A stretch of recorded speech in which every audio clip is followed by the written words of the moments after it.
Well, he said that I spent time on Jeffrey Epstein's island. I didn't. I mean, he's a lightweight, this guy. He's a terrible, I think he's terrible. I thought he did a terrible job at the Grammys. I thought the whole Grammys was terrible. I watched part of it. Song of the Year. Congratulations, Billie Eilish. Wow. That is a Grammy that every artist wants, almost as much as Trump wants Greenland. Which makes sense, I mean, because Epstein's island is gone. Picture a late-night stage where the air already feels tense before the first laugh even lands. The spotlight hits, and Trevor Noah steps in with humor so sharp it feels intentional, aimed straight at Donald Trump's latest controversy. What starts as comedy quickly feels like something more calculated. Each joke lands cleanly, pulling you in, until one unexpected clip shifts the entire mood and reframes everything. By the end, what seemed like a routine roast turns into a moment nobody saw coming. She's not here.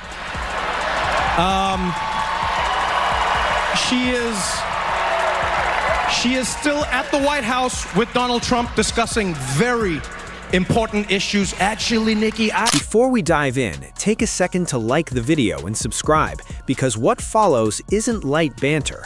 Trevor Noah skips safe jokes and polite commentary, choosing instead to deliver pointed humor shaped by years of watching Donald Trump blur the line between facts and fiction whenever it suited him. Guy Fawkes Day, and then your parents would be like, do you want these ones? You're like, do you like them? They're like, no, just throw them on the ground. I was like, pat, pat, pat. Do you feel like the other kids? No, I don't at all. So Iran has those ones, and then they're launching back and forth, back and forth, back. And the whole world was like, man, this again, Middle East conflict, Middle East. And then, at the peak of it, everyone was like, man, how could this get worse? Donald Trump was like, hello. There's no slow build-up. Trevor jumps straight in, casually pointing out that Trump often carries himself less like a former president and more like someone who mistook global politics for another season of reality television. Did you ever have Trump on the show? No, we never did. He did say some bad things about you on... I don't know. I don't keep up with it. Yeah, I do. I keep up with it. Yeah, but you have like a feud with him. You have like a real... So here's what I've noticed. Like Trump's annoyance at people is directly proportional to how big they were when he like focused on the media. Does that make sense? I see, yeah, right. So like Time Magazine is still the biggest thing in his life. And then obviously Jimmy Kimmel, SNL, if they insult him, he gets really angry about it. Yeah. I'm so new to him that he's... Without missing a beat, Trevor suggests Trump believes volume alone equals authority, as if raising his voice could somehow convert disorder into confidence and confusion into leadership. He was like, I'm gonna help. I'm gonna totally de-escalate this situation. I'm gonna de-escalate this situation. And we were like, my man, you've never de-escalated a thing in your life. In your life. From your hair to your politics, nothing is a de-escalation. Nothing. But Trump came in and he's like, I don't like how Iran and Israel are launching bombs at each other all the time. Trevor compares Trump's speech to a malfunctioning loudspeaker powered almost entirely by ego, blasting unfinished thoughts while daring anyone to challenge them. The delivery stays calm, which makes the jokes sting more. He paints Trump's leadership style as an expensive improv show where no one knows the plan, yet Trump insists it's perfect. Trevor even hints that governing was never the goal, only a bigger crowd, brighter lights, and non-stop applause. Trump's confidence, he says, looks impressive from afar but cracks fast under pressure, especially for someone who seems unable to function without constant praise. You left the show. Are you experiencing feelings of depression, anxiety, hopelessness? Is it? You know what? I'm good. I miss the vibe. You know, like I mean, like days like today. Obviously, you know, you watch Trump at a rally and he's dancing for 40 minutes. Yeah. I miss that. You miss that, yeah. Yeah, because that's just free content. That's like one of those things where you go like, wow. Well, but for the most part, no. I'm traveling more. I'm enjoying being on the road. I get time to write books, try other things. Turning toward Trump's relationship with truth, Trevor frames it as a creative exercise rather than a principle. Facts become adjustable. Reality becomes negotiable. Watching Trump debate, he jokes, is like someone flipping the chessboard, declaring victory and walking away convinced they won. He also touches on Trump's hunger for attention, describing a love-hate relationship with the media where criticism is hated, but silence is unbearable. Too many bombs, we gotta stop it. No more bombs, we gotta stop it, we gotta fix it. And they're like, all right, how are you gonna fix it? He's like, by dropping bombs. I'm gonna drop bombs. And no one expected it. Like, the whole world was like, okay, Trump is gonna mediate, or because he said to them, hey guys, let's sort this out, peace deal. We're gonna do a peace deal. And then he dropped bombs on Iran. And everyone in the world was like, what the hell? As the roast deepens, Trevor shifts to Trump's approach to global affairs, suggesting he treats diplomacy like a popularity contest. At international meetings, Trump appears like the relative who ignores etiquette yet assumes center stage. Beneath the bravado, Trevor hints at a fear of being forgotten. The laughter continues, but the message sharpens, highlighting how spectacle repeatedly replaced substance. President, oh, he was even cockier. Yeah. You see him when he came out, Donald J. Trump? Oh, he had all the swag. He was like, folks, we're gonna have it handled. In 21 days, the virus will be gone. 21 days. Some are even saying 20. Trevor then takes aim at Trump's dismissive attitude toward expertise, portraying knowledge as an inconvenience rather than a necessity. He jokes that Trump trusted instincts over scientists, economists, and professionals with decades of experience. The comparison escalates as Trevor imagines someone ignoring doctors entirely because they once watched a medical TV show. The laughter lingers because the image feels uncomfortably familiar. We're like, oh man, I can't believe that Trump did this. I can't believe it. And they were so stressed. And I was like, yes, but look on the bright side. And they were like, what bright side? I was like, on the bright side, Trump also can't believe that he did this. Like, that's the one glimmer of hope that I get from Donald Trump, is that, like, he also doesn't know what he's doing. He's in it with us, which is a nice change. Oftentimes we're at the mercy of those in power, but he's in the mercy with us. Like, we're all... Disagreement, Trevor suggests, was never treated as discussion, but as combat. Trump turned even simple mistakes into personal battles, blaming anything but himself. The humor stays playful, but the point lands hard.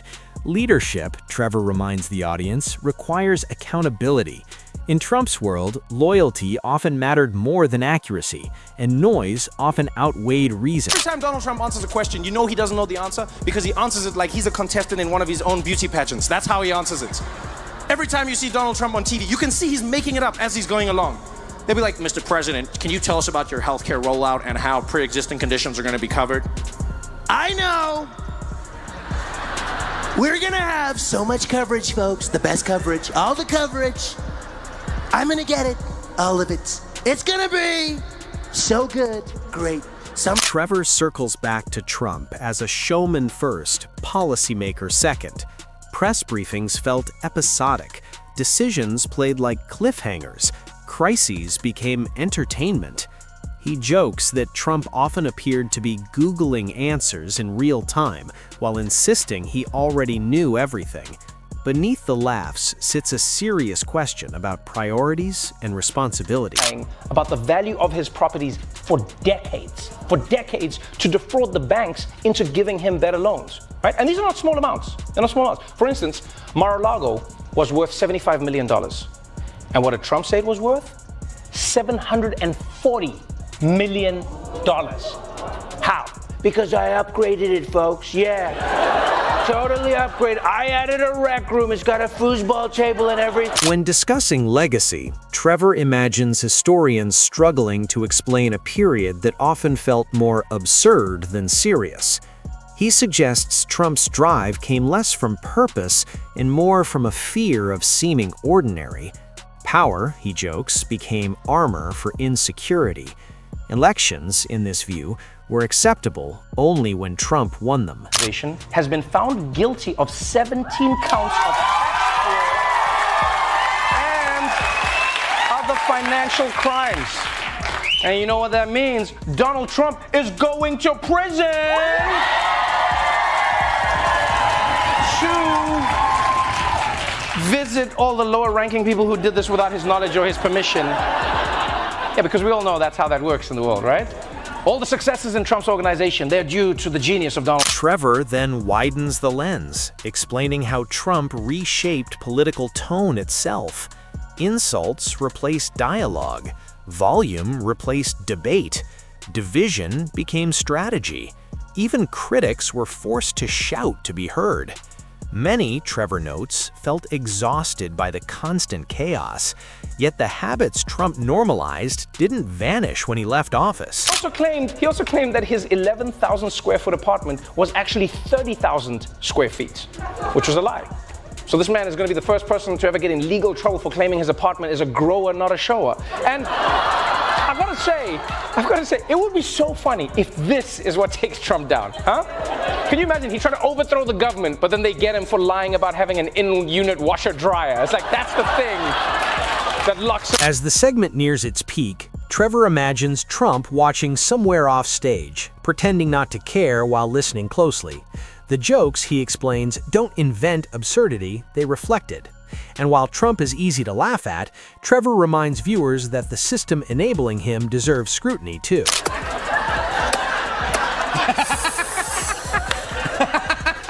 Oh my God. Wow. So amazing. So amazing. I can feel it. Oh my God. Hitting me. Oh my God. In all different places. So many places. Are there two of us right now? You're looking at yourself. Slowing his pace, Trevor allows the room to settle. He explains that roasting Trump isn't about humiliation, but about questioning the idea that noise equals leadership. The Trump era, he reflects, felt like a chaotic carnival.